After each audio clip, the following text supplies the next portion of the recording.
እንግዲህ ቤተሰቦቼ ዛሬ ደግሞ ሩትዬ በአዲስ ነገር መታለች። እንግዲህ እንደዚህ አምሮባት ፏፍሽ ብላ የኔ ቀብራራ የኔ ቅብርር ያች ሴት ማለት ነው እና መታለች ማለት ነው። ትላንትና ያረገችው ነገር በጣም ሁላችንም ደስ ብሎናል እና ዛሬ ደግሞ አብርሽ ከኤፍሬም ጋር ይገናኛል። ከኤፍሬም ጋር ተገናኝቶ ይመጣል እና ይመጣል ማለት ነው። ቡታጀራ መሄዱም ይቀራል። ዛሬ ትንሽዬ ምን አለመሰላችሁ፣ ቀጥታ ላይቭ ላይ ነበረ ከሩትዬ እህቶች ጋርና ምን አለመሰላችሁ፣ ሄርሜላ ትሄድ ችግር የለውም ትምጣ፣ በደስታ እንቀበላታለን። እንዴት አቀባበል እንደምናደርግላት ደግሞ በተግባር እናሳያቸዋለን ብለዋል። እንግዲህ ጋሼ በአለንጌ ነው ቄጧን እያለ ወደ መጣችበት የሚመልሳት።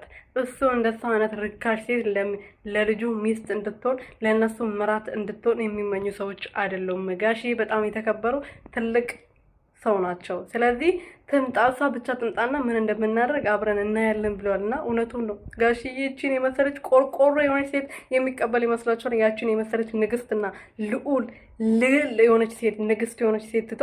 ሰላም ሰላም ቤተሰብ እንዴት ናችሁ? ደህና ናችሁ? ሁሉ ሰላም ሁሉ አማን? እኔ በጣም ደህና ነኝ፣ እግዚአብሔር ይመስገን። በያላችሁበት ሰላማችሁ ብዝት ተረፍረፍ ይበልልኝ። ለዚህ ቤት ለዚህ ቻናል አዲስ የሆናችሁ ሰብስክራይብ፣ ሼር፣ ላይክ እያደረጋችሁ ቤተሰብ እንድትሆኑ በትህትና እየጠየቅኩኝ ዛሬ እንግዲህ አዲስ ነገር አለ ብለን እናስባለን። ማታ በአዲስ ነገር ይመጣሉ።